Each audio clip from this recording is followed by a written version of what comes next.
اچھا، آج ہم نے 21واں پارہ پڑھا ہے، لیکن کل 20ویں پارے میں بھی کچھ بہت اہم مضامین رہ گئے تھے، تو آج انشاءاللہ میں پہلے ان مضامین کو کمپلیٹ کروں گا۔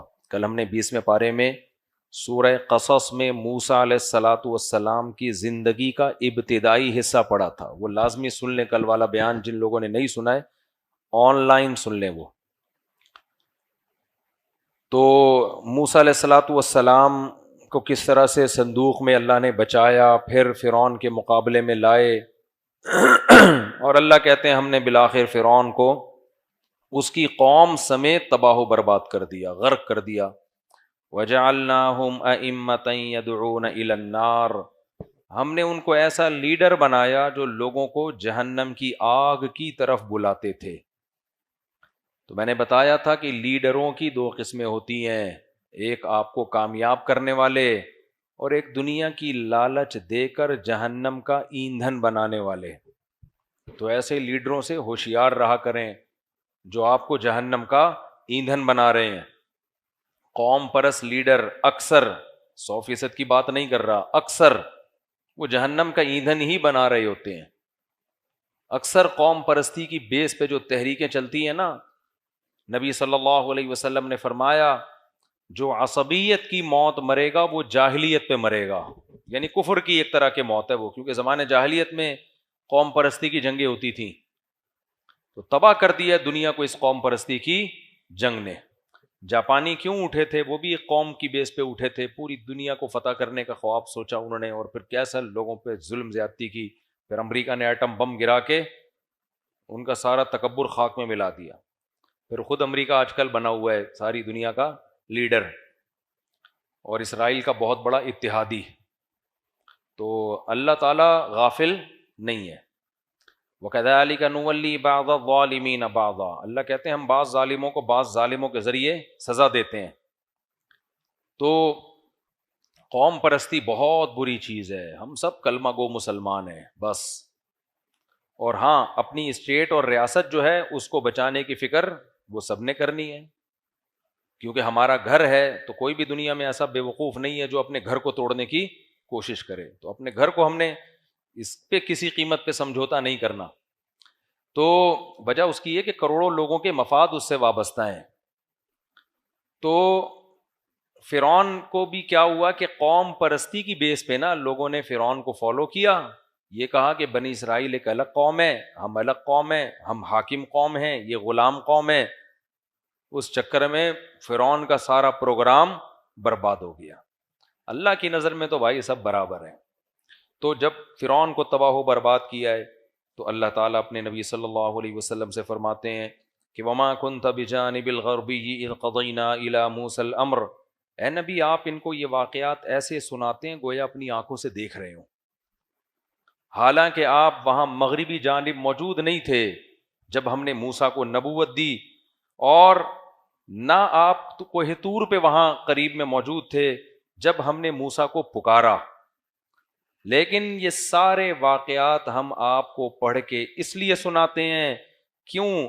انشأنا قرونا فتطاول علیہم العمر، بہت وقت گزر گیا، لوگ غافل ہیں اور لوگوں میں پیغمبر نہیں آئے، جس کی وجہ سے یہ شرک کر کر کے جہنم کا ایندھن بن رہے ہیں۔ تو ہم نے ارادہ کیا ان واقعات کو تازہ کیا جائے دوبارہ، تاکہ لوگ ان واقعات سے عبرت حاصل کریں۔ پھر آگے اللہ تعالیٰ فرماتے ہیں کہ اگر ہم محمد صلی اللہ علیہ وسلم کو بھیجے بغیر ان کو عذاب دے دیتے، پیغمبر نہ آتا، پھر جب ان پر عذاب آتا نا قیامت کے دن تو پتہ ہے کیا کہتے؟ لولا ارسلت الینا رسولا، اے اللہ تو نے کتنی قوموں میں پیغمبر بھیجے ہیں، ایک آدھ ہم میں بھی بھیج دیتا ہے بھائی۔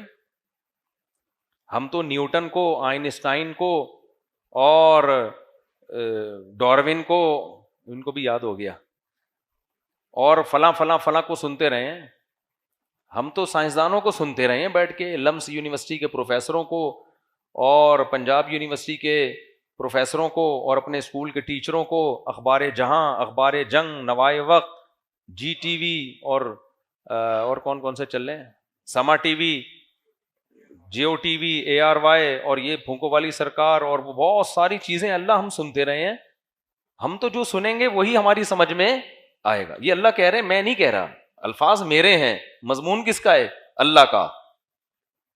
اللہ کہتے ہیں اے محمد صلی اللہ علیہ وسلم, یہ موسیٰ کا واقعہ ہم نے آپ کو سنایا ہے, آپ نے ایسے پڑھا ہے جیسے خود اپنی آنکھوں سے دیکھ رہے ہیں, حالانکہ آپ وہاں موجود نہیں تھے. جو موجود نہیں ہوتا وہ اتنی ڈیٹیل میں, اتنے خوبصورت انداز میں واقعہ سنا نہیں سکتا. اور آپ کا یہود و نصارہ سے کوئی لنک بھی نہیں ہے. مکہ میں آپ, یہاں تو نہ کوئی یہودی نہ کوئی عیسائی, کیسے واقعہ سنا رہے ہیں؟ تو یہ سب کچھ کیوں ہو رہا ہے یہ بتا رہے ہیں اللہ ہمیں, کہ اگر یہ سب کچھ نہ ہوتا نا اور ہم پیغمبر بنا کے آپ کو واقعات نہ سناتے تو تم نے قیامت کے دن کیا کہنا تھا؟ اے اللہ ہم تو یہ سارے واٹس ایپ پہ, فیس بک پہ, ٹک ٹاک پہ 20 چیزیں سن رہے تھے, کوئی ہمیں بتا ہی نہیں رہا تھا کہ موسیٰ اور فرعون کا مقابلہ کیا تھا, فرعون نے کیا جرم کیا تھا جس کی وجہ سے فرعون کو ہلاک کیا گیا, تو ہم بھی انسان کے بچے بن جاتے. ہم تو جو ڈراموں میں دیکھ رہے تھے, فلموں میں دیکھ رہے تھے, میڈیا پہ دیکھ رہے تھے, ہمیں تو موٹیویشن وہاں سے ملے گی, نالج بھی ہمیں کہاں سے ملے گی؟ وہاں سے.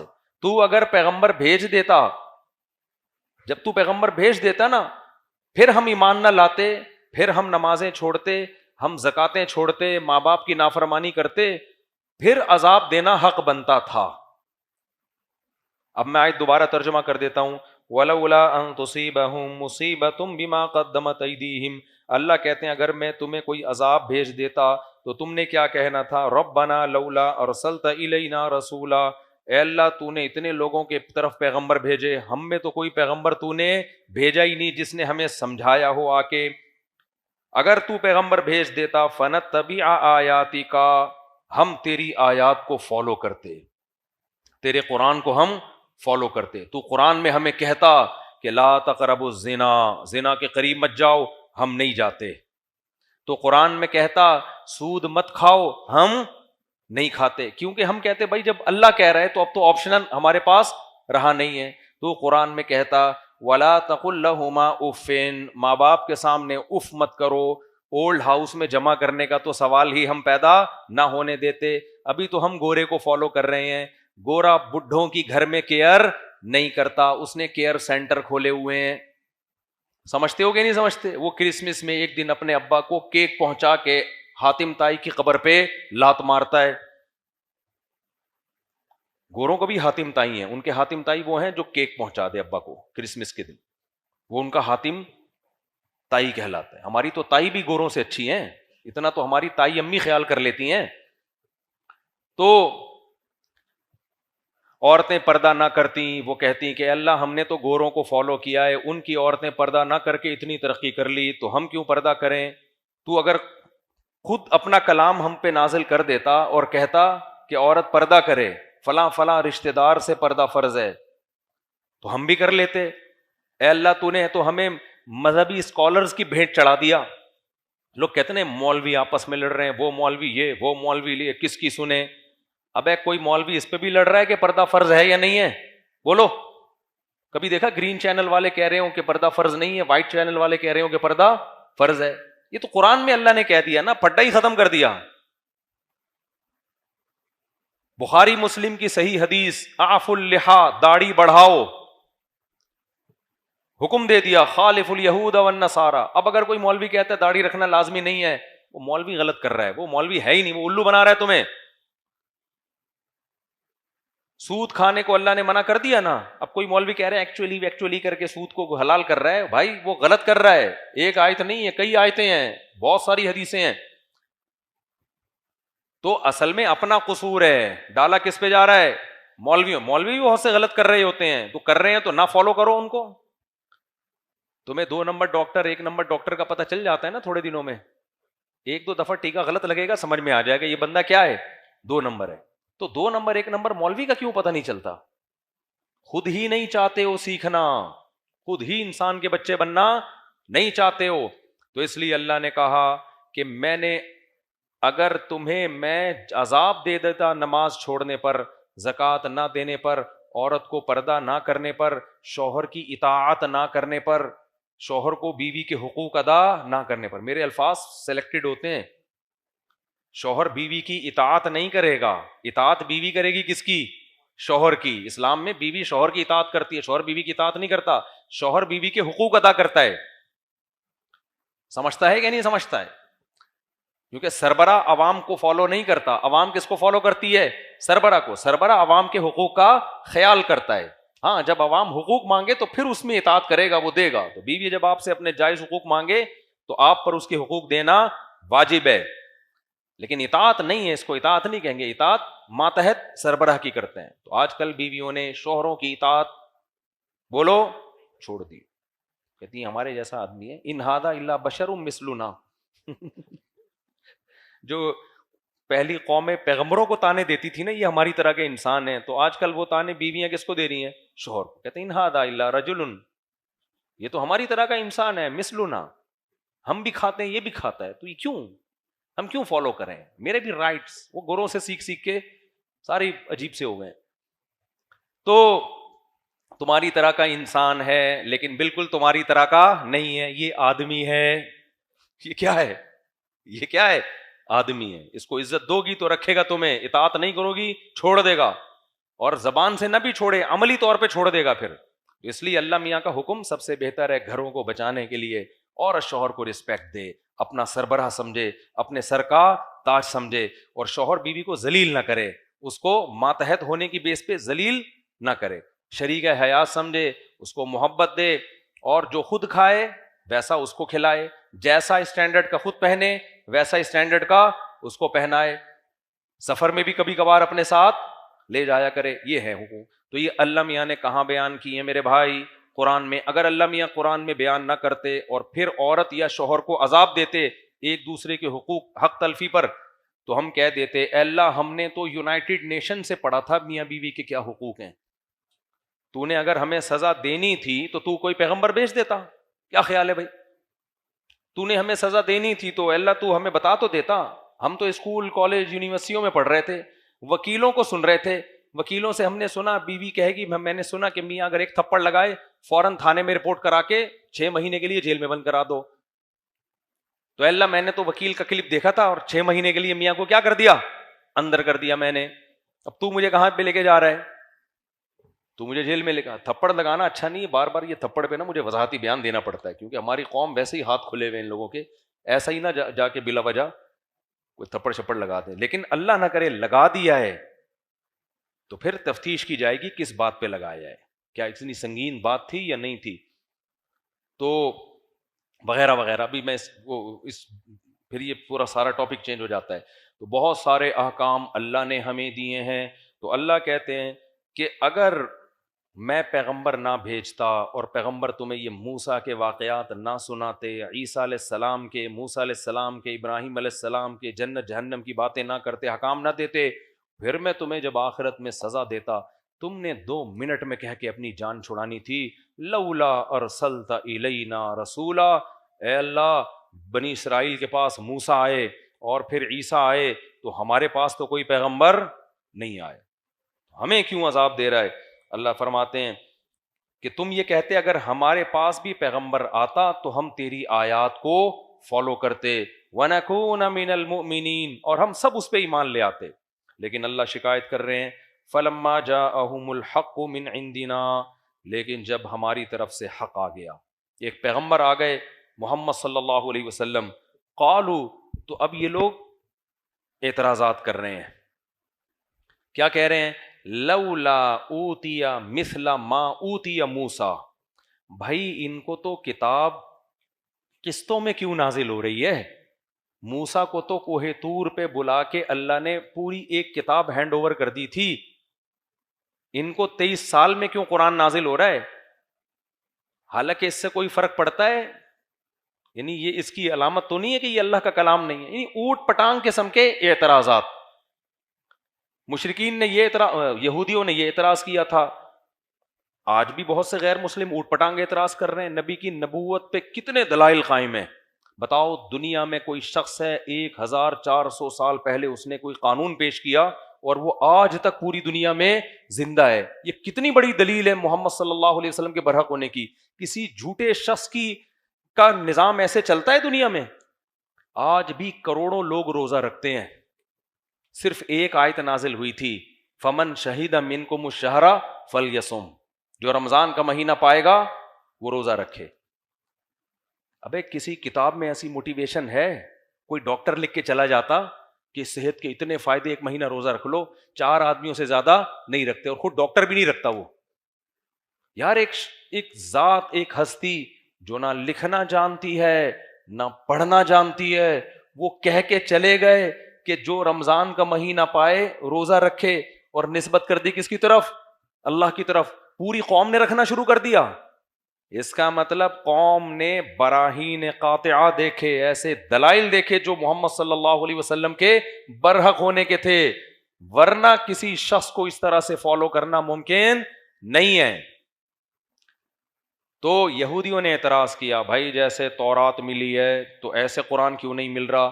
آج بھی اٹھ پٹانگ اعتراضات ایتھیس ملحد لوگ کرتے ہیں. آپ نے کم عمر لڑکی سے نکاح کیوں کیا؟ گھوم پھر کے نا ان کے 4-5 اعتراضات. تو یہ جو ملحد لوگ ہیں نا, ان کی بھی سوئی ایک جگہ آ کے اٹک گئی ہے. بھائی کم عمر سے شادی کیوں کی؟ حضرت عائشہ کی عمر دیکھو اور نبی کی عمر دیکھو. جب میاں بیوی راضی تو کیا کرے گا قاضی؟ یہ سنا ہے نا. آپ اصل میں یہ اعتراض کرنا چاہ رہے ہیں کہ حضرت عائشہ پہ ظلم ہوا, تو امی عائشہ سے تو پوچھ لو کہ آپ پہ ظلم ہوا؟ اس وقت تو چلو بچی تھیں, بعد میں بڑی بھی ہوئی کہ نہیں ہوئی؟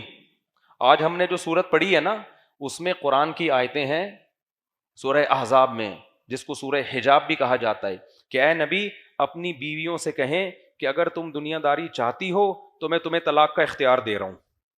فتعالینا امتعکن. امی عائشہ کو بھی نبی نے طلاق کا اختیار دیا, ساری ازواج کو اختیار دیا. بھائی جس نے رہنا ہے رہے, نہیں رہنا تو میں اسے ڈیورس کا حق دیتا ہوں, کیونکہ اسلام میں یہ یک طرفہ عدالتی خلا نہیں ہے کہ عورت جائے کورٹ سے ٹھک کر کے خلا لے لے. ظلم ہو رہا ہو تو ایک الگ بات ہے.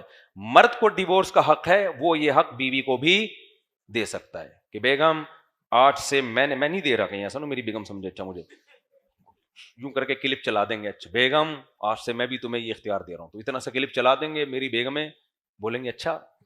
تو شارٹ کلپ آتے رہتے ہیں نا میرے, کٹ کر کے. تو اب کوئی اپنی بیوی کو کہہ دے کہ بیگم آج سے میں نے بھی تمہیں ڈیورس کا حق دے دیا ہے, تو اس کے پاس بھی حق چلا جائے گا. محدود حق دے یا لامحدود دے, اس کو اختیار ہے. 1 طلاق کا دے, 3 طلاق کا دے, ہر طرح سے اختیار ہے, کیونکہ مالک ہی ہے تو اپنی ملکیت ٹرانسفر بھی کر سکتا ہے, کسی اور کو بھی رائٹ دے سکتا ہے. اب مجھے ایک بات بتاؤ, ہمارے نبی نے جب امی عائشہ کو یہ ڈیورس کا حق دیا, اس وقت تو وہ سمجھدار تھیں, سب بیویوں کو حق دیا اور کہا کہ بھائی جاؤ مشورہ کر لو.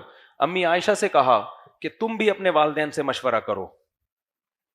اور کس صورت میں حق دیا جا رہا ہے؟ جب گھر میں کھانے کو روٹی نہیں ہے, آپ کی عمر بھی زیادہ, گھر میں چولہا نہیں جل رہا 40 دن. اسی غربت کی وجہ سے تو امہات نے تھوڑا سا پریشان کیا سید الانبیاء کو کہ گھر میں روٹی نہیں ہے, ایک نیچرل ہے نا یہ تو نبی نے کو اللہ نے فرمایا کہ دیکھیں آپ کے پاس تو یہ غربت ہی رہے گی, ہاں آپ اپنی بیویوں کو یہ رائٹ دے دیں کہ بھائی اسی غربت میں گزارا کرنا ہے تو ٹھیک ہے, ادروائز ڈیورس لے لو, میں تمہیں حق دے رہا ہوں, کہیں اور نکاح کر لو.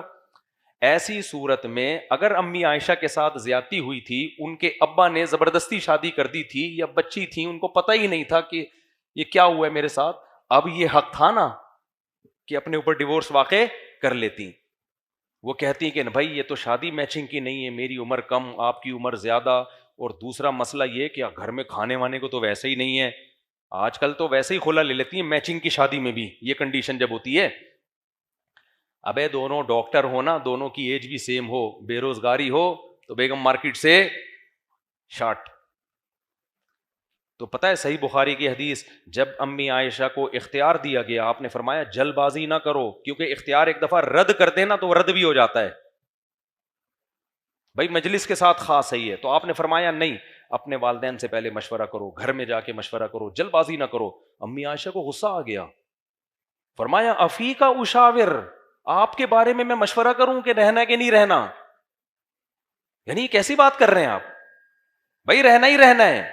ہم نے جو آپ سے رزق روٹی پانی کا مطالبہ کیا تھا, وہ اس کا یہ مطلب تھوڑی تھا کہ ہم خوش نہیں ہیں آپ کے ساتھ. افی کا اشاور، نہ میں باپ سے مشورہ کروں گی نہ میں ماں سے، کسی سے ضرورت نہیں ہے، آپ پر کسی کو میں ترجیح نہیں دے سکتی۔ اس کے بعد گورے کا منہ جو اعتراض کرتا ہے، ملحد، منہ بند ہونا چاہیے کہ نہیں ہونا چاہیے؟ ابے ان کو تو ڈیورس کا حق دیا جا رہا ہے اور وہ سوکھے ٹکڑوں پہ بھی راضی ہیں نبی کے ساتھ، تو یہ تو پیغمبر کے پیغمبر ہونے کی دلیل ہے۔ کوئی تو اٹریکشن ہوگی نا محمد صلی اللہ علیہ وسلم میں کہ عمر بھی اتنی زیادہ اور کھانے کو روٹی بھی نہیں ہے، پھر بھی وہ ساری دنیا کو آگ لگا کے کہہ رہی ہیں کہ میں نے رہنا کس کے ساتھ ہے؟ آپ کے ساتھ۔ اور اس بارے میں مشورہ تو دور کی بات، مشورے کا سوال بھی پیدا نہیں ہوتا۔ اب بتاؤ ملحد لوگوں کے منہ بند ہو جانے چاہیے کہ نہیں ہو جانے چاہیے؟ لیکن ان کی سوئی ایک ہی جگہ آ کے اٹک گئی ہے۔ ہر 4 بندہ یوٹیوب پہ ایک میسج آیا ہوا ہوتا ہے کہ بھائی ایکچولی وہ اتنی عمر میں اتنی کم عمر سے نکاح کیوں کیا؟ بھائی دونوں خوش ہیں تو تمہیں پیٹ میں کیوں تکلیف ہو رہی ہے؟ تو اس لیے ہمارے نبی صلی اللہ علیہ وسلم کی سیرت کیا ہے؟ بولو، بے داغ۔ تو ہمارے نبی صلی اللہ علیہ وسلم کی سیرت کیا ہے؟ بے داغ ہے۔ تو اب یہودیوں کو بھی پتا تھا، تو انہوں نے کیا کہا کہ بھائی محمد صلی اللہ علیہ وسلم کو ایک دم سے تورات کیوں نہیں دی گئی؟ سمجھ رہے ہیں؟ یہ آہستہ آہستہ آسمان سے قرآن نازل کیوں ہو رہا ہے؟ تو اللہ نے الزامی جواب دیا۔ ایک ہوتا ہے تحقیقی جواب، ایک الزامی۔ تحقیقی کا مطلب دلیل سے، وہ دوسری جگہ پہ دیا کہ صرف اکیلے موسیٰ ہی تو ہیں جن کو یکمشت تورات ملی ہے، باقی بہت سے پیغمبر جن پر تم بھی ایمان رکھتے ہو ان پر ایسے ہی وحی آئی ہے جیسے محمد صلی اللہ علیہ وسلم پر وحی آتی تھی۔ ابراہیم علیہ السلام، داؤد علیہ السلام، سلیمان علیہ السلام، نوح علیہ السلام، سب پر ایسے وحی آتی تھی۔ وہ تو ایک حکمت تھی جو موسیٰ علیہ السلام کو اکٹھی تختیاں پکڑا دی گئیں۔ دوسری بات یہ قرآن نے کہا کہ اولم یکفروا بما اوتی موسیٰ من قبل، فرمائے تم موسیٰ پر کون سا ایمان لے آئے تھے؟ ان کو جب ہم نے اکٹھی تورات دی ہے تو وہاں بھی تو تم اوٹ پٹانگ باتیں کر رہے تھے کہ ہم اللہ کو دیکھیں گے اپنی آنکھوں سے، اللہ نظر آئے ہمیں دیتا ہوا۔ تو وہ تو کوہ طور پہ پوری تورات کی تختیاں اٹھا کے لے آئے اور تم کہہ رہے ہو کہ ہم اپنی آنکھوں سے دیکھیں گے۔ اس میں اللہ نے بتا دیا کہ ضدی لوگوں کا دنیا میں کوئی علاج نہیں۔ آگے چلتے ہیں ہم جلدی سے، کیونکہ موسیٰ علیہ السلام کا واقعہ ہے نا اس میں، تو اس میں اللہ نے موسیٰ علیہ السلام کی قوم کے بھی ایک شخص کا ذکر کیا، بنی اسرائیلی۔ موسیٰ علیہ السلام کس کے لیے نجات دہندہ تھے؟ بنی اسرائیل کے لیے۔ اب بنی اسرائیل میں غلام لوگ زیادہ تھے، یعنی جو فرعون نے، لیکن کچھ ان میں کروڑ پتی بھی تھے، ان کی بڑی پھوں پھاں تھی۔ آپ کو پتہ ہے غلام قوموں میں بھی جو بہت اونچے نمبر کے سیٹ ہوتے ہیں نا، گورنمنٹ ان سے بنا کے رکھتی ہے۔ تو موسیٰ علیہ السلام کی قوم ہی میں ایک شخص تھا قارون، جس کا دعویٰ تھا، زبانی دعویٰ کہ موسیٰ علیہ السلام پر میں ایمان لے کر آیا ہوں۔ تو اللہ کہتے ہیں ہم نے اس کو بہت مال و دولت دی تھی۔ اس کا شمار کافروں میں نہیں ہوتا تھا، لیکن تھا وہ کافر ہی، کافر اس سینس میں کہ پیغمبر حکم دے رہے ہیں اور وہیں پر انکار کر رہا ہے۔ تو قارون کے پاس بہت مال و دولت تھا، تو اللہ کہتے ہیں ان قارون کان من قوم موسیٰ فبغى علیہم، جب بہت زیادہ پیسہ آ گیا نا تو سرکش بن گیا۔ اوپر کی سیٹنگ کیا ہو گئی؟ جیسے ہوتی ہے نا فیس بک پہ کچھ اس قسم کے ڈیزائن آپ کو ملیں گے، بہت زیادہ پیسہ ہے تو اوپر کی کھوپڑی کیا ہو گئی؟ آؤٹ ہو گئی۔ تو قارون کی بھی اوپر کی کھوپڑی، بولو، منہ سے بول لو نا یار، سیٹنگ آؤٹ ہو، بہت زیادہ پیسہ آ گیا تو وہ اپنی اوقات بھول گیا۔ کتنا پیسہ تھا؟ آتیناہ من الکنوز، ہم نے اتنے خزانے دیے تھے، ان مفاتحہ لتنوء بالعصبۃ اولی القوہ، ایک جماعت تھی جو خزانوں کی چابیاں لے کے چلا کرتی تھی، اتنے گودام تھے اس کے خزانوں کے بھرے ہوئے۔ تو موسیٰ علیہ السلام، اس کی قوم نے کیا کہا؟ لا تفرح، قوم نے کہا، ابھی موسیٰ علیہ السلام نے نہیں کہا اس کو، پبلک اس کو کہتی تھی، جو بھی نیک لوگ تھے نا پبلک میں، لا تفرح، اترا مت، ہر وقت نا تو شو بازی میں بول لو نا لگا رہے، یہ میری گاڑی، یہ میری سواری، یہ میرا موبائل، یہ میرے بیویاں نہیں دکھا رہے ہوتے یہ لوگ، میری 4 بیویاں، میری، ان کی بیویاں اکثر کم ہوتی ہیں بیچاروں کی، یہاں یہ کیا ہوتے ہیں؟ ویسے بیویاں دکھانے کی چیز نہیں ہے لیکن فخر تو کر سکتا ہے نا انسان، تو یہ میرا بنگلہ، میری سواری، غریبوں کو نیچا دکھانے کے لیے نا ہر وقت اپنی دھاک اونچی رکھتا تھا۔ تو قوم نے کہا اترا مت، جب پیسہ اللہ نے دیا ہے تو شکر بنتا ہے، اترانا نہیں بنتا۔ شکر کیا ہے؟ بھائی اللہ کا دیا الحمدللہ بہت کچھ ہے، اللہ کا بڑا فضل ہے میرے اوپر، یہ ٹھیک ہے. نسبت کس کی طرف کرو بھائی؟ اللہ کی طرف. تو اترانے لگا. قوم نے کہا ان اللہ لا يحب الفریحین، اللہ اترانے والوں کو پسند نہیں کرتا.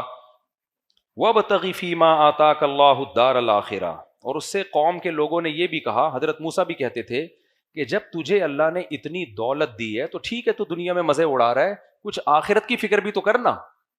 اس دولت سے کچھ غریبوں کا خیال کر، کچھ زکوٰۃ صدقات، کچھ مدارس، کچھ مسجدیں، کچھ قوم میں غریب لوگ ہیں ان کی مدد کر.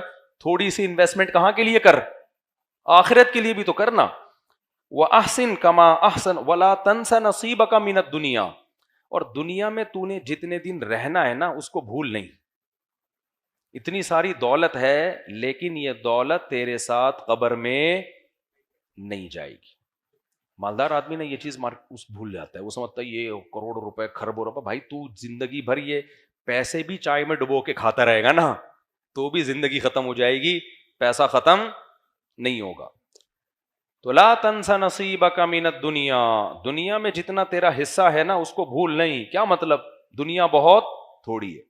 تو جو بنگلوں میں موٹے موٹے سریے ڈال رہا ہے، تیری ہڈیوں میں اتنا کیلشیم نہیں ہے. ہڈیاں تو ویسے ہی ہیں، وہ تو بوسیدہ ہو رہی ہے روز بروز. تو کیا ہوا؟ وَأَحْسِن كَمَا أَحْسَنَ اللَّهُ إِلَيْكَ. اللہ نے تجھ پر بہت احسان کیا ہے، تو بھی اللہ کی مخلوق پر احسان کر. تو اور زمین میں فساد نہ پھیلا. ان اللہ لا يحب المفسدین، اللہ تعالیٰ فساد مچانے والوں کو پسند نہیں کرتے. جواب میں کیا کہتا ہے جب زیادہ سمجھایا گیا نا اس کو؟ قال انما اوتیتہ علی علم عندی. حضرت موسیٰ تو بار بار یہ کہتے ہیں نا یہ اللہ کا فضل ہے، اللہ کی دین ہے، اللہ کا احسان ہے، جب احسان ہے تو بدلہ دے.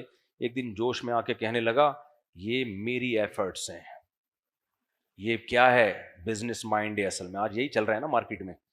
یہ اصل میں میرا جو مائنڈ ہے نا، میں ہر چیز کو سوچتا کیسے ہوں؟ بزنس مائنڈ سے سوچتا ہوں. اس کا یہ نتیجہ ہے. یہ زیادہ اللہ اللہ کرنے کی کوشش، زیادہ اللہ کو بیچ میں نہ لے کر آؤ. مائنڈ ہے بھائی. تو اسی سے انسان کی کھوپڑی کیا ہوتی ہے؟ آؤٹ ہوتی ہے. جب اپنی دین سمجھتا ہے نا. بھائی دنیا میں بہت سے لوگوں کو بہت اچھی کھوپڑیاں اللہ نے دی ہیں، تم سے بھی اچھی. بہت سے لوگوں کو بہت اچھا مائنڈ دیا، بہت سے لوگوں کو بہت اچھی صحت دی، اس کے بعد بھی ڈھیلا روپے کمانے کے قابل نہیں ہوتے. میں اکثر ایک واقعہ سناتا ہوں نا، اگر دولت ذہانت پہ ملتی نا، ذہانت پہ، تو بے وقوف بھوکے مر جاتے ہیں. ہمارے حضرت ایک واقعہ بیان کرتے تھے کہ ایک بہت غریب آدمی، ایک دولت مند آدمی، وہ اونٹ پہ نا پرانے زمانے میں راشن لے کے جا رہا تھا کہیں. تو اونٹ کے ایک جانب اس نے چاول کی یا گندم کی 5-6 بوریاں، اور دوسری جانب بیلنس برابر کرنے کے لیے پتھروں کی بوریاں. اب بھائی 10 بوری چاول کی ادھر ہے تو 5 ادھر کر دے، 5 ادھر کر دے، بیلنس برابر ہو جائے گا نا. لیکن اس نے کیا کیا؟ 10 بوریاں ادھر ہیں تو بیلنس کے لیے 10 بوریاں ریت کی دوسری سائڈ پہ. اب لے کے جا رہا ہے، راستے میں کوئی غریب آدمی تھا لیکن تھا ذہین. اس نے کہا یار مجھے ذرا لفٹ دے دو. اس نے کہا چل بیٹھ جا یار، تو غریب آدمی ہے، تیرے پاس سواری نہیں ہے. بیٹھ گیا. تو جاتے جاتے اس سے پوچھا تو کرتا، اس نے پھر اس کو سمجھایا، غریب آدمی نا جو ذہین تھا، کہ یار یہ تم نے اونٹ کو ادھموا کیوں کیا ہوا ہے؟ اسے تو چلا ہی نہیں جا رہا. کہہ رہا کیا کریں، وزن اتنا ہے، 10 بوریاں ادھر ہیں تو بیلنس کے لیے 10 بوریاں میں نے بجری کی ادھر ڈالی. اس نے کہا بیلنس کی کیا ضرورت ہے، 10 ادھر ہیں تو 5 ادھر رہنے دو، 5 ادھر کر دو. وہ اترا. اس نے کہا یار یہ تو زبردست مشورہ دیا آپ نے، 5 ادھر کر دیں اور 5 ادھر. اونٹ کی سپیڈ تیز ہو گئی، اونٹ بھی ہلکا ہو گیا. یہ بڑا متاثر ہوا، یار یہ تو بہت ذہین آدمی ہے، تو اس سے تو پھر بزنس کے مشورے لینے چاہیے. تو اس سے کہنے لگا بتا تو کرتا کیا ہے؟ اس نے کہا میں تو غریب ہوں یار، میرا تو جس کاروبار میں ہاتھ ڈالو وہ ڈوبتا ہے. اس نے کہا اتر نیچے، تو مجھے بھی مروائے گا، اتر، میں ایسا بے وقوف ہی ٹھیک ہوں. اترا اور 5 بوریاں ریت کی واپس اور 5 ادھر. تو یہ ضروری نہیں ہے کہ ذہانت ہو تو پیسہ آئے، لیکن یہ ضروری بھی نہیں ہے کہ بے وقوفی کو پیسہ ملے. کبھی ذہانت کے ساتھ پیسہ آتا ہے، کبھی پیسہ نہیں آتا. تو یہ کس کی دین ہے؟ اللہ کی دین ہے. تو اس کی کھوپڑی جو آؤٹ ہوئی نا قارون کی، اس نے کیا کہا؟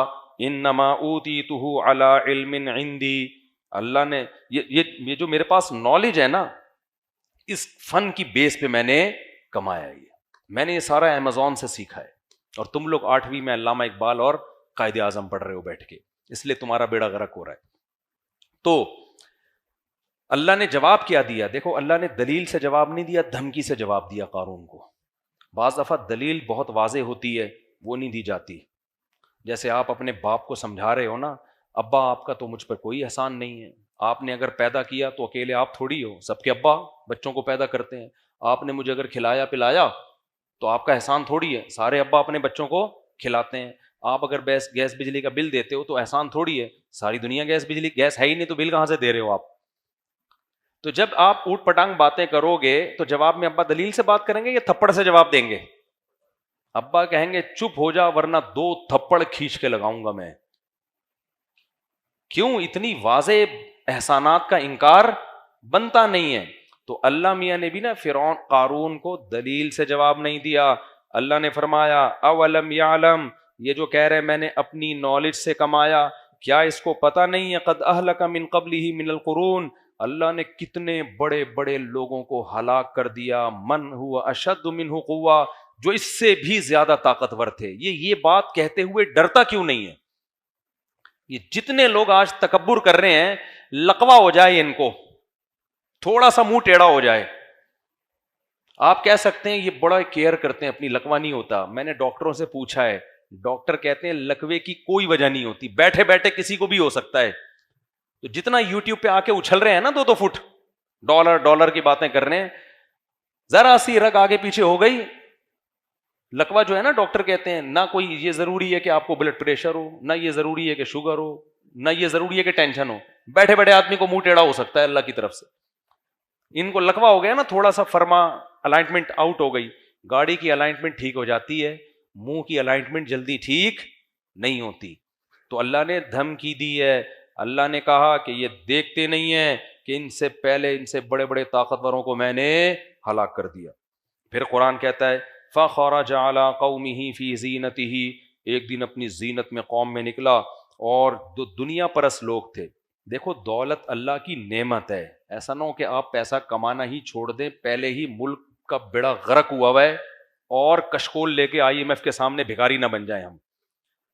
پیسہ کمانا منع نہیں ہے، پیسے پہ اترانا منع ہے، اور پیسے کو اپنے علم اور اپنا کمال سمجھنا منع ہے۔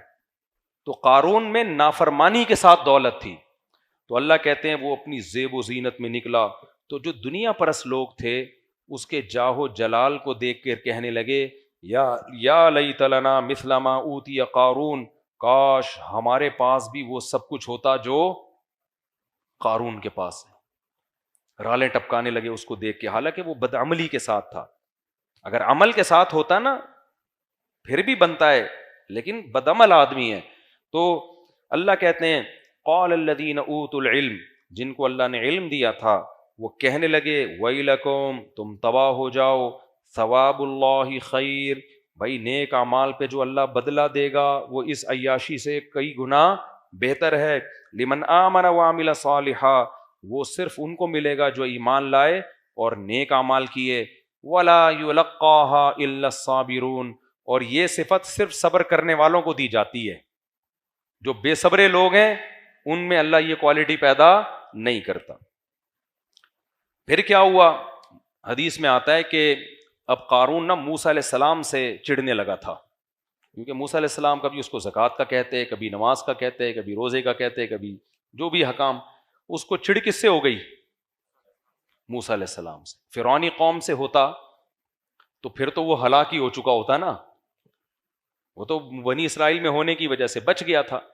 اب شریعت کے احکام پہ عمل کی باری آئی تو اب اس کو چڑ ہو گئی، کس سے؟ موسیٰ علیہ السلام سے۔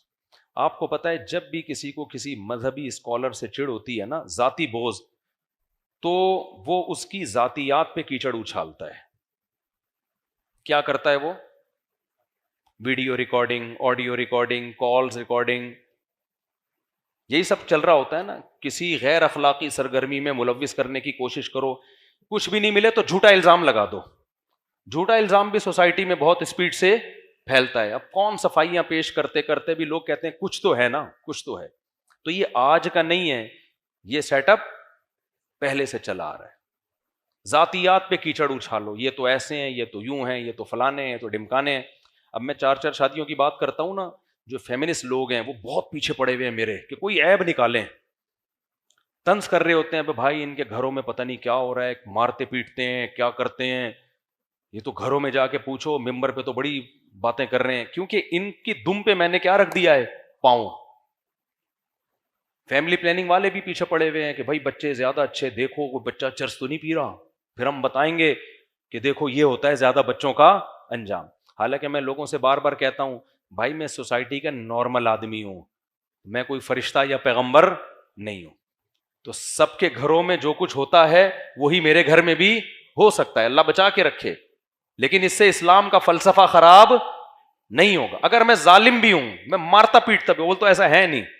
کون اتنا بڑا بہادر کون ہے یار؟ فرض کرو میں مارتا پیٹتا ہوں, میں ٹارچر کرتا ہوں, میں نے ظلم کر کے رکھا ہوا ہے, کھلانے کو روٹی نہیں ہے اور بچے چرسی ہیروئن چی, میں غلط ہو جاؤں گا نا, فلسفہ غلط نہیں ہوگا. تو اس لیے ان چیزوں میں پڑھائی نہ کرو کہ کون کیا کر رہا ہے, کون صحیح ہے کون غلط ہے. بھائی پیغام کو دیکھو, پیغام کیا دیا جا رہا ہے, سمجھتے ہو کہ نہیں سمجھتے ہو؟ پیغام کو دیکھو کیا دیا جا رہا ہے پیغام. تو اب جو قارون تھا نا, اس کو چڑ ہو گئی کس سے؟ موسیٰ علیہ السلام سے, کہ یار میرے لیے سب سے بڑا ہیڈک کون بنا ہوا ہے؟ موسیٰ علیہ السلام. اس نے کیا کیا؟ پیسے سے دنیا میں ہر کام ہوتا ہے. اس بے شرم نے یہ کیا کہ ایک عورت کو خریدا. اچھا, فحش الزام جب بھی لگوایا جاتا ہے عورت سے لگوایا جاتا ہے, خوب سمجھ لو, کیونکہ عورت کی بات اس بارے میں لوگ فوراً ایکسپٹ کر لیتے. اکثر میاں بیوی کے جھگڑوں میں جب عورت کو شوہر کو بدنام کرنا ہوتا ہے نا, تو وہ کیا الزام لگاتی ہے؟ اس کے لڑکیوں سے تعلقات ہیں. اور اس کے لیے پھر لوگ اس سے دلیل پوچھنے کی زحمت نہیں کرتے, بلکہ لوگ کہتے ہیں اس کی تو بیوی کہہ رہی تھی کہ یہ لڑکیوں سے تعلقات ہیں. بھائی تمہیں کیا ہو سکتا ہے ہوں, یہ تو آپ ہی بہتر جانتے ہوں گے کس کے کتنے تعلقات ہیں. یہ بھی ہو سکتا ہے, لیکن یہ بھی تو ہو سکتا ہے نا کہ جھوٹ بول رہی ہو. لیکن ہماری سوسائٹی میں اس سے بحث نہیں کی جاتی کہ بیوی سچ بول رہی ہے کہ جھوٹ بول رہی ہے, بس یہ بات سوسائٹی میں پھیل جاتی ہے, بھائی اس کی تو بیوی کہہ رہی تھی, یہ کیا ہے؟ 2 نمبر آدمی ہے. ایک خاتون نے مجھے فون کیا, ان کے شوہر میرے بیان میں بیٹھتا تھا, میں جانتا تھا اس کو, مجھے کہنے لگی میرا شوہر فلاں فلاں ہے, آپ کے بیان میں آتا ہے. میں پہچان گیا, میں نے کہاں آتا ہے؟ کہتی وہ فحش فلمیں دیکھتا ہے. استغفر اللہ, مجھے اتنا غصہ آیا کہ یار تو کیسی عورت ہے, تو نے اپنے شوہر کی میرے سامنے عزت نہیں کی. میں نے کہا مجھے اس سے تو نفرت اتنی نہیں ہوئی, لیکن آپ سے مجھے بہت زیادہ نفرت ہو گئی. نام لینے کی کیا ضرورت تھی؟ آپ بول دو میں کوئی خاتون بات کر رہی ہوں, میرا شوہر اس برائی میں مبتلا ہے, مجھے مشورہ دے میں کیا کروں. آپ کو پتا بھی ہے کہ میں اس کے شوہر کو جانتا ہوں, نام لے کے. تو اللہ تو کیا کہہ رہے ہیں, میاں بیوی ایک دوسرے کا لباس ہیں. جب اس کا راز ہی فاش کر, جب اس کے شوہر کو پتا چلے گا کہ میری بیوی نے ان کو بتا, اس کے دل میں 2 ٹکے کی عزت نہیں رہے گی بیوی کی, یار مجھے تم نے ذلیل کر دیا مفتی صاحب کے سامنے. تو یہ سب باتیں بہت ڈینجرس ہیں. آپ کو حکم دیا ہے شریعت نے کہ گناہ پہ کیا ڈالو؟ پردہ ڈالو. اگر کسی کو گناہ کرتے ہوئے دیکھا ہے, شوہر ہو یا بیوی ہو یا کوئی بھی ہو, انون بن کے پوچھو مسئلہ. ایک آدمی ہے میرا ریلیٹیو ہے, وہ یہ کر رہا ہے, تو آپ مشورہ دیں میں اس سے گناہ کیسے چھڑواؤں. میں نے کہا وہ تو غلط کر رہا ہے, آپ نے اس سے زیادہ غلط کیا ہے. تو جب میاں کو پتا چلے گا میری بیوی نے, اچھا مجھے کہہ بھی نہیں, اس کو بتانا نہیں, اس کو بتانا نہیں, اس کو بتانا نہیں, میں نے تو نہیں بتایا, مجھے پتا تھا کہ وہ بیچارہ, اور بیچارہ تو نہیں کہنا چاہیے, وہ بھی کون سا کوئی اچھا کام کر رہا ہے. ایسا نہ وہ سن کے وہ کہ اچھا میں بیچارہ ہوں, چلو دیکھنا شروع کر دے کہ یار ہم تو بیچارے ہیں, یہ سب آپ کون, جو بھی کر رہا ہے غلط کر رہا ہے. لیکن یہ نہیں بنتا بھائی کہ اس کو سوسائٹی میں ذلیل کر دیا, کسی کے سامنے اس کا عیب بیان کر کے ذلیل کر دیا جائے. اس کو پردہ ڈالنا چاہیے اس پہ. تو گھر کے مسئلے کہاں رکھو؟ گھر میں رکھو. اگر مشورہ لینا ہے انون بن کے, بھائی کسی خاتون نے پوچھوایا ہے کہ ان کا شوہر یہ کام کر رہا ہے, تو اس کو کیسے چھڑوایا جائے, تو پھر ہم بتا دیں گے, جو بھی مشورہ دینا ہوگا دے دیں گے. تو سب سے پہلی بات تو کنڈی لگانے ہی نہ دو. کیا خیال ہے؟ ابھی کیا میں اس پہ, یہ سارا ہمارا لیکچر رہ جائے گا, جلدی سے اس کو میں کمپلیٹ کرتا ہوں میں. تو اب کیا کیا کہ اس نے قارون نے نا ایک عورت کو تیار کیا کہ میں تمہیں ٹھیک ٹھاک پیسہ دوں گا، تم نے موسیٰ پہ فحش الزام لگا دینا ہے، بدکاری کا، معاذ اللہ، کیا کر دینا ہے۔ تو لوگ نا بنی اسرائیل تو ویسے ہی نیگیٹو سوچ والے تھے، ساری زندگی موسیٰ علیہ السلام کی سیرت دیکھی انہوں نے، لیکن اس قوم میں منفی سوچ کا غلبہ زیادہ تھا۔ تو اور عورت کا الزام لگتا ہے نا تو باتیں شروع ہو جاتی ہیں۔ تو ٹھیک ٹھاک پیسہ دیا اس کو۔ جب وہ عورت آئی مجمع میں تو وہ حضرت موسیٰ کا چہرہ دیکھ کے نا گھبرا گئی۔ حضرت موسیٰ کے چہرے پر تو ایک روب تھا، ایک نور تھا۔ خود سوچو نا، کلیم اللہ، عام پیغمبر بھی نہیں ہے، وہ پیغمبر جن سے کوہ طور پہ بلا کے اللہ ہم کلام ہوتا ہے، وہ پیغمبر جن کی پاک دامن اور امانت دار ہونے کی گواہی 2 لڑکیوں نے دی تھی، خیر من استاجرت القوی الامین، بہترین امانت دار ہے یہ۔ تو جب وہ عورت جو تھی نا حضرت موسیٰ علیہ السلام کے چہرے پہ نظر پڑی تو وہ اللہ سے ڈر گئی، اور اس نے صاف بتا دیا کہ اس نے مجھے پیسے دیے تھے آپ پہ فحش الزام لگانے کے لیے۔ حضرت موسیٰ علیہ السلام نے بد دعا کے لیے ہاتھ اٹھائے، یہ کتنا بڑا جرم کر رہا ہے، اپنی قوم کے پیغمبر پہ تو فحش الزام لگا رہا ہے۔ تو حضرت موسیٰ علیہ السلام نے بد دعا کے لیے ہاتھ اٹھائے قارون کے لیے، اور قارون اپنے خزانے سمیت سب کے سامنے زمین میں دھسنا شروع ہو گیا، چیختا رہا، وہ معافی مانگتا رہا۔ حضرت موسیٰ نے کہا نہیں۔ یہاں ایک من گھڑت واقعات لوگ بیان کرتے ہیں کہ اللہ نے حضرت موسیٰ سے کہا کہ اے موسیٰ، وہ چیختا رہا، تجھے پکارتا رہا، تو نے معاف نہ کیا، مجھے ایک دفعہ پکارتا میں اسے معاف کر دیتا۔ ایسی کوئی روایت ثابت بولو نہیں ہے۔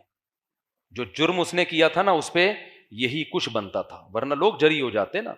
بعض دفعہ مجرم کو اس سزا دینا اس لیے ضروری ہوتا ہے تاکہ پبلک کی اصلاح ہو جائے، ان کو پتہ چل جائے کہ پیغمبر کا معاملہ معمولی معاملہ نہیں ہوتا۔ تو فخسفنا به وبداره الارض، اللہ کہتے ہیں ہم نے اس کو بنگلوں سمیت زمین میں دھسا دیا۔ فما کان له من فئۃ ينصرونه من دون اللہ، پکارتا رہا، چیختا رہا، کوئی اسے اللہ کے عذاب سے بچانے والا نہیں ہوا۔ اور پھر نتیجہ کیا نکلا؟ وَأَصْبَحَ الَّذِينَ تَمَنَّوْا مَكَانَهُ بِالْأَمْسِ، کل جو اس کی سواریاں دیکھ کے کہہ رہے تھے نا کاش اللہ ہمیں بھی قارون بنا دے، کاش اللہ ہمیں بھی کیا بنا دے، قارون۔ اب وہ کیا کہہ رہے ہیں؟ وَإِكَأَنَّ اللَّهَ يَبْسُطُ الرِّزْقَ لِمَن يَشَاءُ، بھائی بات اصل میں یہ ہے، یہ تو اللہ کی دین ہے، جس کو روزی زیادہ دیتا ہے کسی کو روزی۔ وہ جو گھنٹوں گھنٹوں کی تقریروں سے بات سمجھ میں نہیں آ رہی تھی نا، وہ 2 منٹ میں سمجھ میں آ گئی۔ ایکچولی ہوتا یہ ہے، کسی کے پاس پیسے زیادہ آ جاتے ہیں، کسی کے پاس کم آ جاتے ہیں، کسی کو اللہ دے کے آزماتا ہے، کسی سے اللہ لے کے آزماتا ہے۔ تو یہ کوئی اتنی بڑی بات نہیں ہے کہ اتنے خزانے وزانے، دنیا مسافر خانہ ہے، یہ دنیا کیا ہے؟ مسافر خانہ۔ 2 منٹ میں بات سمجھ میں آ گئی۔ پھر کہنے لگے لولا ان من اللہ علینا، اگر اللہ ہم پر احسان نہ کرتا، ہمیں غریب نہ رکھتا۔ یہ احسان کرنے کا مطلب کیا ہے؟ اللہ کا شکر ہے اس نے ہمیں غریب بنا دیا۔ لخسف بنا، ہمارے پاس دولت آتی ہم بھی یہی ہوتے ہیں، کیونکہ اس کو تو موسیٰ علیہ السلام کب سے نصیحتیں کر رہے ہیں، ہمیں بھی کر رہے ہیں، ہم پہ اثر ہو گیا، اسے کر رہے ہیں، اس پہ نہیں ہوا۔ تو فرق کیا ہے؟ ہم غریب ہیں اور اس کے پاس پیسہ ہے۔ غریب پہ جلدی اثر ہوتا ہے، عیاشی کے لیے اس کے پاس شراب کے پیسے ہی نہیں ہوتے، تو جب اسے بتایا جاتا ہے شراب حرام ہے بہت خوش ہوتا ہے، وہ زبردست، ویل ڈن، شراب کیا ہونی چاہیے۔ میں نے بتایا نا ہمارے مدرسے میں کلاس فیلو لڑکا تھا، وہ چھپ چھپ کے سگریٹ، پان، نسوار، بس چرس رہ گئی تھی۔ اب مدرسے میں 2-3 دفعہ پکڑا گیا، سزا ملی، پھر چھپ کے نا نسوار بھی، پان بھی اور سگریٹ بھی۔ ایک دن کیا ہوا، خود ہی بیچارے نے سگریٹ بھی چھوڑ دی، پان بھی، صرف نسوار رہ گئی۔ تو میں نے پوچھا آج کل صرف نسوار چل رہی ہے، وجہ؟ کہتا ہے پیسے ہی نہیں ہے یار۔ کہتا ہے بھائی جیب خرچی اتنی ملتی نہیں ہے گھر سے، کہتا ہے ناشتہ کر لو یا اس میں سگریٹ خرید لو۔ تو کہہ رہے ہیں مجبوراً میں کس پہ گزارا کر رہا ہوں؟ نسوار پہ۔ تو اللہ کی رحمت ہو گئی نا۔ تو ہر آدمی پہ دولت سوٹ نہیں کرتی۔ تو وہ جواب میں کہنے لگے لولا امن اللہ علینا، اللہ کا ہم پر احسان نہ ہوتا تو اللہ خسف بنا، اللہ ہمیں بھی دھسا دیتا۔ اللہ کا شکر ہے اللہ نے ہمیں اس عذاب سے بچایا ہوا ہے۔ وَإِكَأَنَّهُ لَا يُفْلِحُ الْكَافِرُونَ، پھر کہنے لگے کافر کبھی بھی کامیاب نہیں ہوتا۔ تو آگے اللہ فرماتے ہیں تِلْكَ الدَّارُ الْآخِرَةُ نَجْعَلُهَا لِلَّذِينَ لَا يُرِيدُونَ عُلُوًّا فِي الْأَرْضِ وَلَا فَسَادًا، یہ آخرت ہم ان لوگوں کو دیں گے جو زمین میں فساد پسند نہیں کرتے اور نہ تکبر چاہتے ہیں. وہ دنیا میں مل جاتی ہے کچھ وقتی طور پر، عیش و عشرت ہو جاتی ہے. آخرت اللہ نے متواضع لوگوں کے لیے رکھی ہے، میں کرنے والوں کے لیے نہیں رکھی. جو شخص بھی تمہیں سب سے ہٹا کے اپنی ذات کی طرف لا رہا ہے نا، سمجھ لو یہ متکبر ہے. ہم نے جب بھی بڑوں کی محفل میں ہم بیٹھتے تھے نا، علماء کی مجلس میں، مجلس تحقیق ہوتی تھی، تو ہم نے اپنے بڑوں سے ایک چیز سیکھی کہ ہمیشہ دوسرے کی رائے کو اپنی رائے پر ترجیح دینے کی کوشش کی جا رہی ہے. میں حضرت مفتی تقی عثمانی صاحب کے ساتھ بھی محفلوں میں بیٹھا ہوں مجلس تحقیق میں. ہمارے یہاں سے علماء جاتے تھے دارالعلوم کرنگی میں، 10-20 علماء جمع ہوتے تھے جب کسی مسئلے پہ تحقیق. ان میں سب سے سینئر مفتی تقی عثمانی صاحب ہوتے تھے، باقی سارے ان سے چھوٹے. لیکن آپ اس محفل کا اسٹائل دیکھ لیتے تو حضرت مفتی تقی صاحب کی اسٹائل سے آپ کو ایسا لگتا کہ سب سے جونیئر یہ ہیں. یہ ہم نے متعدد دفعہ مشاہدہ کیا. ایسے تواضع کے ساتھ بیٹھ کے سب کی بات سنتے، سب کے دلائل سنتے، اور بتاتے تھے کہ میں ایسے سنتا ہوں یہ سوچنے کے لیے کہ میں غلط ہوں اور یہ صحیح ہے، تاکہ پوری بات تو سنو نا اس کی، ہو سکتا ہے وہ صحیح کہہ رہے ہوں. سب کی باتیں سننے کے بعد اپنے بارے میں بدگمان، اپنے بارے میں کیا بدگمان، اس کے بعد سن کے اینالائز کرنا، تجزیہ کرنا، ایک معتدل رائے قائم کرنا، یہ ہوتی ہے صاحب علم کی علامت.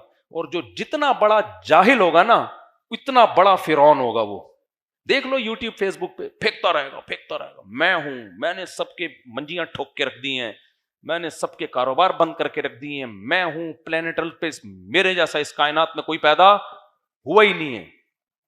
میں ہر صرف ایک بندہ نہیں ہے، بہت سارے ہیں. ابھی وہ ایک ہیں کینیڈا میں، ان کے کلپ آیا ہے، 1400 سال میں، کینیڈا میں رہتے ہیں، وہ کہتے ہیں 1400 سال میں جتنی اچھی تشریح میں نے کی ہے نا، یا میرے استاذ نے کی ہے، آج تک ایسی تشریح. ابے تو کیا مریخ سے آیا ہے، مارس سے آیا ہے، کوئی نئی چیز کو جاپان نے تجھے بنایا ہے، تو مٹی کا بنا ہوا ہے، تو 1400 سال میں تجھے سمجھ میں آیا ہے، باقی سب گھاس کھا رہے تھے کیا 1400 سال سے؟ میں کر رہا ہے نا، اس کا مطلب وہ ٹھیک نہیں ہے، وہ جاہل مرکب ہے. جاہل کی 2 قسمیں ہوتی ہیں، ایک جاہل جس کو پتا ہو کہ میں جاہل ہوں، لیکن بعض جاہل ایسے ہوتے ہیں جن کو پتہ ہی نہیں ہوتا کہ ہم کیا ہیں، جاہل ہیں، تو اس کو کہتے ہیں جہل مرکب. بہت بڑا جاہل ہے یہ. تو یہ میں اللہ کو پسند نہیں ہے. ہم بڑے علماء کے ساتھ جب بھی بیٹھتے تھے ایسی ڈیبیٹ ہوتی تھی، اتنا مزہ آتا تھا بحث کرنے میں، اور دوسرے کی سن رہے ہیں، آخر میں آ کے ایک اعتدال سے اپنی رائے قائم کی. رائے کا تو بڑے ہی کا رائے کا اعتبار ہوتا ہے کہ سنتے ہیں تسلی سے. تو 3-4 دنوں تک مجلسیں چلتی تھیں. ہمارے حضرت تو بہت بیٹھے مجلسیں اٹینڈ کی ہیں نا. ایک دفعہ کیا ہوا، ہمارے شیخ حضرت مفتی رشید احمد صاحب رحمہ اللہ اور ان کے استاذ حضرت مفتی شفیع صاحب رحمہ اللہ، جو مفتی تقی عثمانی صاحب کے استاذ ہیں، فرماتے ہیں کہ ایک شخص سوال لے کر آیا اور کہا کہ جواب لکھیں جس پہ 2 مفتی ایگری ہوں، مفتی محمد شفیع صاحب بھی اور ان کے شاگرد حضرت مفتی رشید احمد صاحب بھی، یہ دونوں ایگری ہوں اور پھر فتویٰ لکھیں. حضرت کہتے ہیں ہم دونوں ایگری نہیں ہوئے ایک رائے پہ.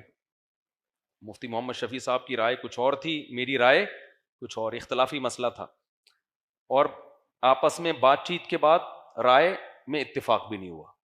تو حضرت فرماتے ہیں میں نے حضرت مفتی شفیع صاحب سے کہا کہ بھئی آپ بڑے ہیں تو ایسے موقع پہ پھر آپ اپنی رائے کے مطابق جواب لکھ دیں، آپ سینئر ہیں بھئی، عوام کے لیے تو جو بھی صحیح سینئر مفتی ہو اس کی رائے ہے نا، تو آپ لکھ دیں.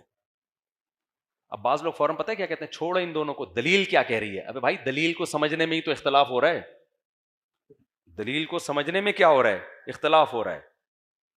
تو جیسے ہم کہتے ہیں نا کہ بھئی ابو حنیفہ کی رائے کو فالو نہیں کرو گے تو آج کل کے اسکالر کی رائے کو فالو کرنا پڑے گا. وہ فوراً کہتے ہیں نہ آج کل کے اسکالر نہ ابو حنیفہ، حدیث کو فالو کرو. ابے کمبختو، حدیث کو سمجھنے میں ہی تو اختلاف ہو رہا ہے. اگر اتنا آسان معاملہ ہوتا تو ابو حنیفہ اور شافعی کی رائے میں اختلاف کیوں ہوتا؟ ایسے صرف فارغ ترین لوگ دنیا میں موجود ہیں. تو حدیث دونوں طرف ہے تبھی تو رائے میں اختلاف ہو رہا ہے. تو پھر حدیث کا ایک مطلب وہ ہے جو ابو حنیفہ لے رہے ہیں، ایک 15ویں صدی کے لوگ لے رہے ہیں، تو ہم کہتے ہیں ان کی رائے میں غلطی کا امکان زیادہ ہے، ان کی رائے میں غلطی کا امکان کم ہے. حدیثیں تو دونوں کے پاس ہیں. آج کی بات واقعہ سناؤں میں. آج ایک بندہ آ گیا میرے پاس عصر میں کہ آپ کہتے ہیں 2 نمازیں اکٹھی پڑھنا قضا کر کے جائز نہیں ہے، یہ تو ترمذی کی صحیح حدیث ہے انس بن مالک کی کہ نبی نے غزوہ تبوک میں ظہر کے فوراً بعد کیا پڑھی ہے؟ عصر پڑھی ہے. میں نے کہا صحیح حدیث نہیں ہے. کہہ رہے میں نے اسلام 360 میں دیکھا ہے. میں نے کہا بھائی اسلام 360 نے تو مختلف لوگوں کے ترجمے نقل کیے ہوئے, وہ کوئی ذمہ دار تھوڑی ہے اسلام 360 اس بات کا. کہہ رہے ہیں نہیں وہ ہے وہ بہت. پھر میں نے کہا آپ لے آئیں, تو کسی نے بھی اس حدیث کو صحیح نہیں کہا. میں نے کہا یہی حدیث بخاری میں ہے, ترمذی میں ہے کہ حضرت انس بن مالک کہتے ہیں نبی صلی اللہ علیہ وسلم ظہر کے ساتھ فوراً ہی اثر پڑھ لیتے تھے. بخاری میں ہے کہ جب جلدی ہوتی ظہر پڑھ کے سوار ہو جاتے تھے. ظہر پڑھ کے کیا ہو جاتے تھے؟ سوار ہو جاتے تھے. ہاں جب دیر کرتے تو پھر ظہر اثر ملا کے پڑھتے, یعنی ظہر کو اثر کے وقت تک لے کے جاتے, قریب کر دیتے اس کے. یعنی تو ایک دم نا وہ بندہ ہی حیران ہو گیا کہ یار یہ کیا ہے. پھر میں نے اس کو سند کی بحث بتائی. میں نے کہا یہ سند بھی ٹھیک نہیں ہے, کن کن محدثین نے اس کو ضعیف کہا ہے. تو پھر میں نے کہا میرے بھائی حدیثیں ہر ایک کے پاس ہوتی ہیں, حدیث کے مفہوم اور اس کا مطلب کیا ہے, اس کے مقابلے میں دوسری حدیث کون سی ہے, یہ اچھا خاصا ایک علم ہے. یہ آج کل کے اسکالر بچے ہیں پرانے اسکالرس کے مقابلے میں, سمجھتے ہو کہ نہیں سمجھتے. بس جلدی سے میں بیان ختم کرتا ہوں. تو اللہ فرماتے ہیں یہ جو آخرت ہے ہم ان لوگوں کو دیتے ہیں جو زمین میں تکبر نہیں کرتے. ہاں وہ واقعہ مکمل کر دوں. حضرت مفتی رشید احمد صاحب کہتے ہیں کہ پھر میں نے کہا کہ بھئی آپ اپنی رائے کے مطابق جواب لکھ دیں. عام طور پر کیا ہوتا ہے, جو چھوٹے موٹے اسکالرز ہوتے ہیں نا, وہ صحیح نہیں کہہ رہا, میں جو کہہ رہا ہوں یہ دلیل کے مطابق ہے, یہ فتویٰ دیا جائے گا اور ادھر نہیں جانا. وہ جو بڑا مفتی بیٹھا ہوا نا منجن بیچ رہا ہے منجن, اس کی تو میں نے منجی ٹھوک دی ہے.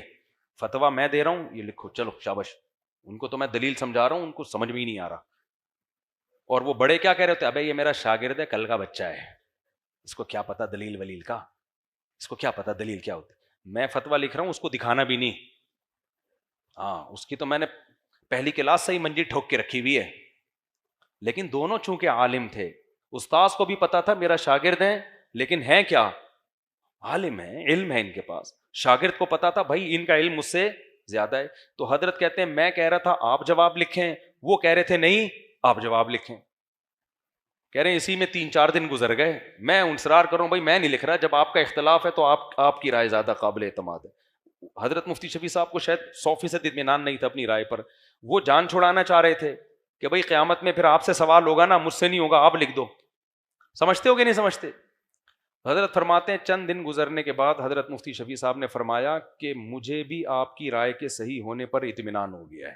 بعض دفعہ انسان تنہائی میں غور کرتا ہے, بات سمجھ میں آتی ہے. کہتے پھر ہم دونوں نے فتویٰ لکھ کے اس کو دے دیا. یہ 20 دفعہ ہم نے دیکھا ہے بڑے علماء میں کہ بھئی آپ جواب لکھو, وہ کہہ رہے آپ. لیکن آج کل کے اسکالر کیا کہتے ہیں, اس سے نہیں پوچھنا, یہ سوائے منجن کے اور کچھ بھی نہیں ہے. قرآن حدیث اس پلینٹ ارتھ پہ جیسے میں نے سمجھا ہے 1400 سال میں کسی کا باپ بھی پیدا نہ ہوا اور نہ آئندہ ہوگا. پلینٹ ارتھ پہ میں اسلامی اسکالرز میں آخری اسکالر ہوں. جیسے ہمارے نبی آخری نبی تھے, میں پہلا اور آخری اسکالر ہوں. میرے بعد کوئی اسکالر نہیں آئے گا.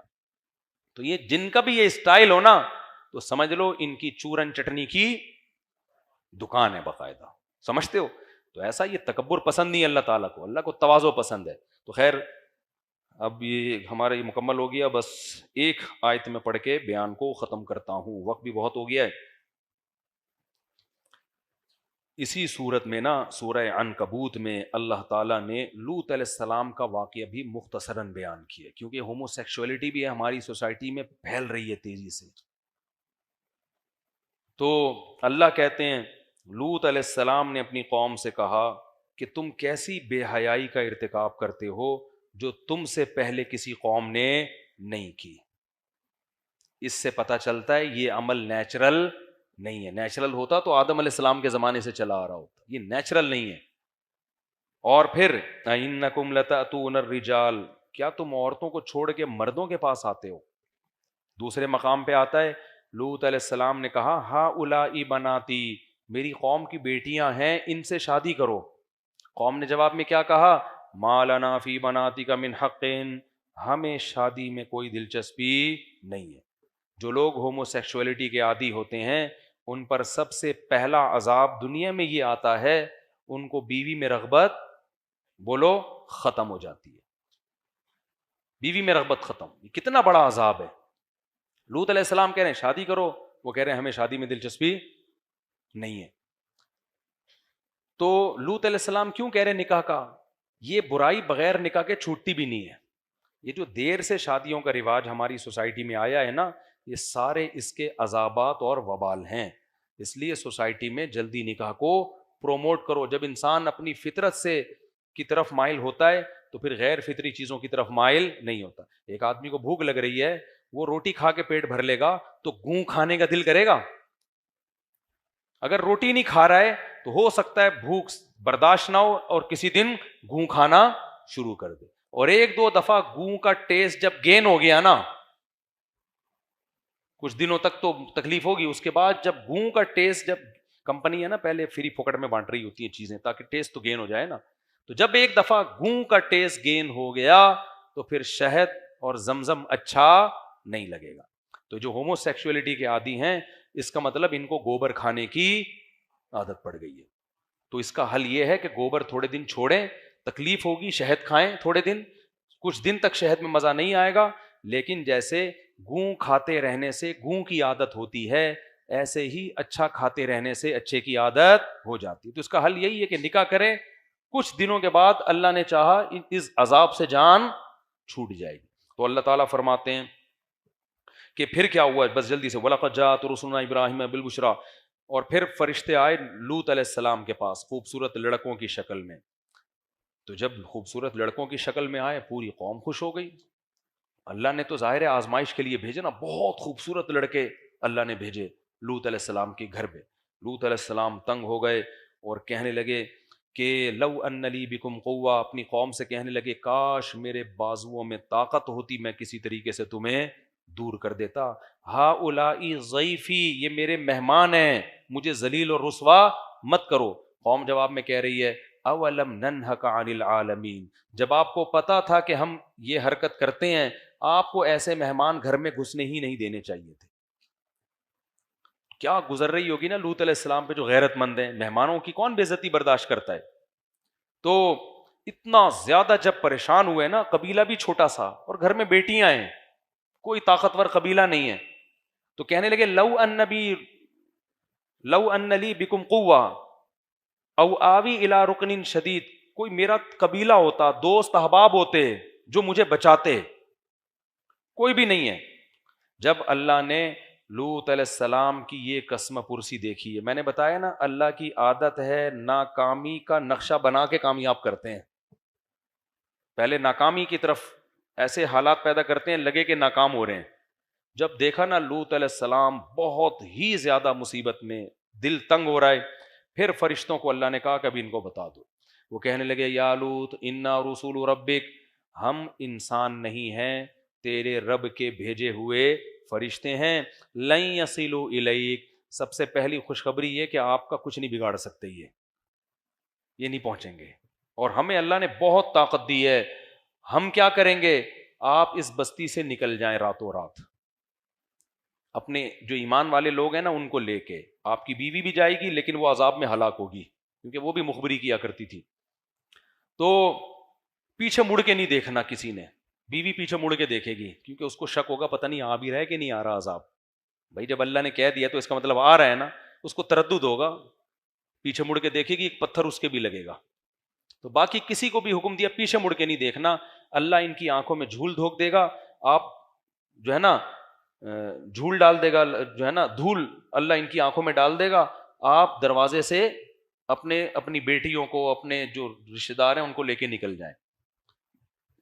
لوط علیہ السلام اتنے پریشان تھے نا کہ بھائی صبح عذاب آئے گا صبح تو بہت بہت دیر سے، یعنی وہ چاہ رہے تھے جلدی ہو جو کچھ بھی ہو.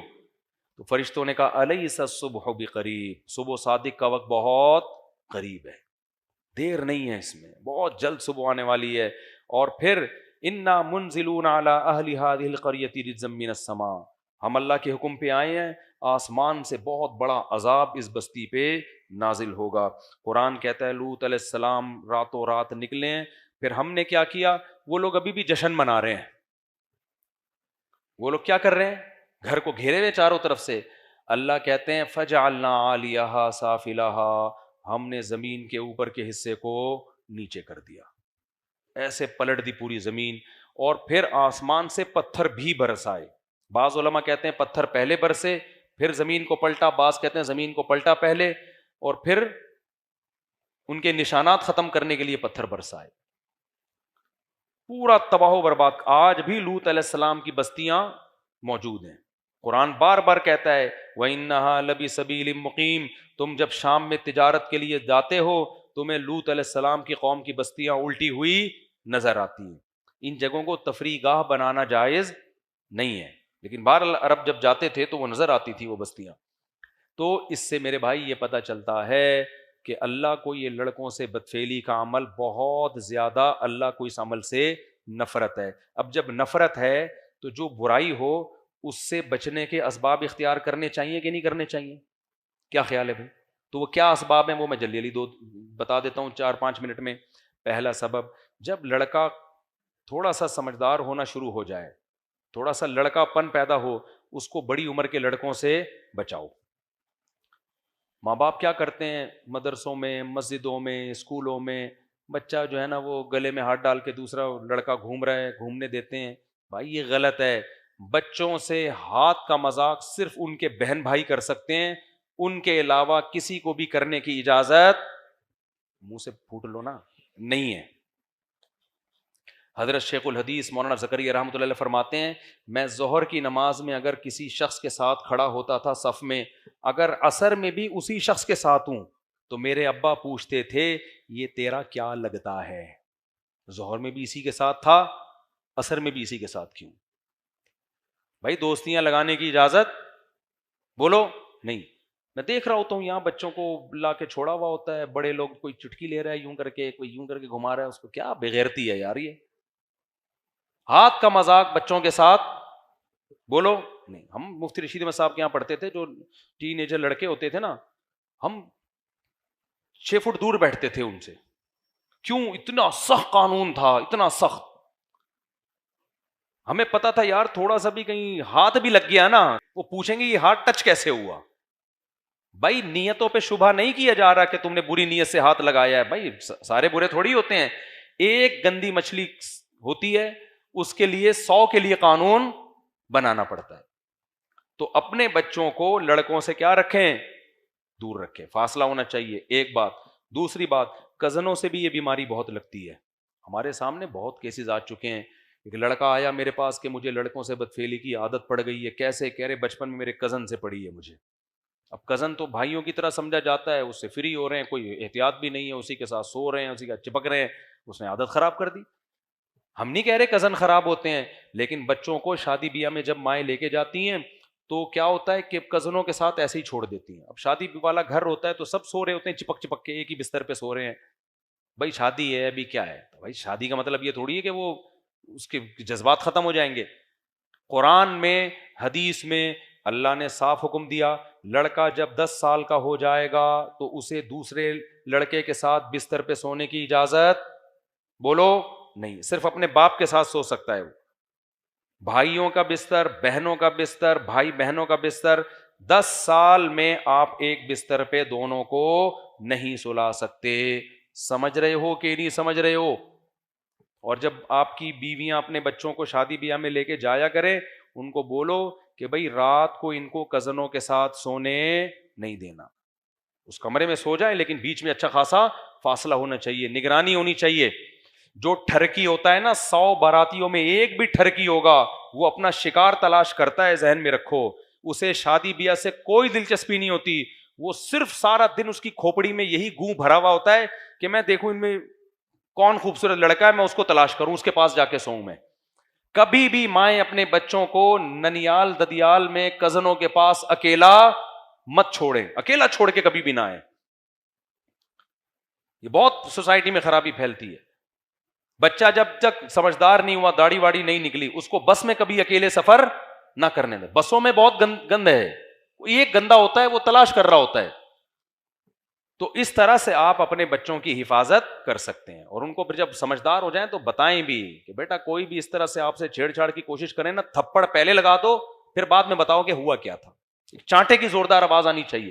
ہمارے مدرسے میں ہمارے استاذوں نے ہمیں بتایا ہوا کہ ہم جب چھوٹے تھے نا تو کوئی بھی بڑا لڑکا ہاتھ بھی لگائے نا ہمارے استاذ نے کہا تھا تھپڑ زور سے رسید کر دینا، اس کو آواز آنی چاہیے پورے مدرسے میں. اس کے بعد ہم آئیں گے پوچھیں گے کیا ہوا، تو پھر ہم دیکھتے رہیں گے کہ کس کیا صحیح ہے کیا غلط. تھپڑ پہلے کیا کرنا ہے؟ پارسل. تو پارسل کا خاص انتظام ہے، لکھا ہوا ہوتا ہے نا ہمارے یہاں نہاری کی اتنی کی پلیٹ ہے، پارسل کا خاص انتظام. تو بچوں کے لکھ کے لگا دیں ہمارا یہ بچہ ہے تھپڑ پارسل کا اس کے پاس خاص انتظام. تو کزنوں سے بھی احتیاط ضروری ہے اور باہر بھی احتیاط. ہاں بھائی بہنوں کا اللہ نے ایک مقدس رشتہ بنایا، لیکن وہ بھی ایک بستر پہ سو نہیں سکتے. اوپر بالکل سچی مچی کی آخری بات، موبائل کے ذریعے ٹین ایجر لڑکے یا 10 سال سے کم عمر کے بچے بہت خراب ہو رہے ہیں. موبائل پہ آئی ڈی بنا لیتے ہیں، تو اس طرح کے جو 2 نمبر لوگ ہوتے ہیں وہ بچوں کو تلاش کر رہے ہوتے ہیں آئی ڈی سے دیکھ. آپ کو پتہ ہی نہیں ہوتا آپ کا بچہ کمبل میں گھسا ہوا کس کے ساتھ چیٹنگ کر رہا ہے. وہ اس کو فحش تصویریں بھیجتے ہیں، اس سے دل لگاتے ہیں، دل بہلاتے ہیں. ایک خاتون نے مجھے خود بتایا کہ میں اپنے بچوں کی اتنی اچھی تربیت کر رہی تھی، میرا ایک بچہ ہومو سیکسولیٹی کا عادی بن گیا ہے، اس کو شادی میں دلچسپی نہیں ہے، لڑکوں کے پیچھے بھاگتا ہے. کہتی میں سمجھ میں نہیں آ رہا کہاں سے خراب ہوا. جب بہت زیادہ تفتیش کی تو پتا چلا 3-4 سال موبائل ہے جس نے اس کو خراب کیا ہے. موبائل پہ آئی ڈی بنا کے دوستی لگائی. تو بچوں کو آپ نے موبائل پہ آئی ڈی بنانے بولو نہیں دینا. آئی ڈی ہونی نہیں چاہیے. بچوں کا کیا کام ہے آئی ڈی کا؟ تو یہ ساری چیزیں احتیاط، ورنہ وہی حشر ہوگا جو لوط علیہ السلام کی قوم کا. وہ بچہ بڑا ہو جائے گا، بولے گا ابا 4 شادیاں 8 شادیاں 25 شادیاں، مجھے شادی کر، مجھے وسیم پسند ہے. ایک خاتون نے مجھے فون کیا چند مہینے پہلے کہ میرا بیٹا جو ہے نا وہ کہہ رہا ہے میں شادی کر رہی ہوں، کہہ رہے نہیں مجھے تو غفار بھائی پسند ہے. اس کو کوئی ہوگا کوئی غفار ستار یا وسیم کوئی بھی. کہہ رہی میں پاگل ہو گئی ہوں، کیا کر رہا ہے بھائی تو؟ کہہ رہے نہیں میں نے کرنی وسیم سے ہے.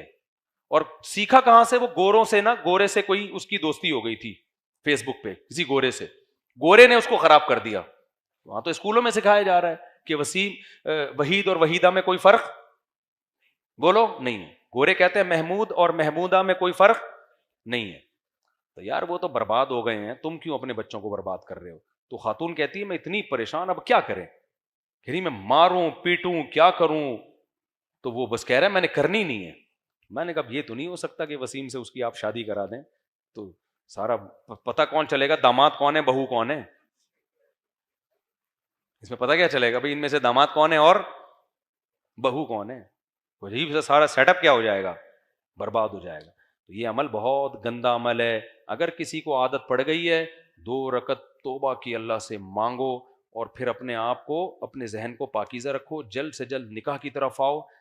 کچھ دنوں میں انشاءاللہ یہ جو خیالات ہیں یہ آہستہ آہستہ نکل جائیں گے اور انسان اپنی فطرت پہ آ جائے گا. اللہ تعالیٰ سمجھنے کی عمل کی توفیق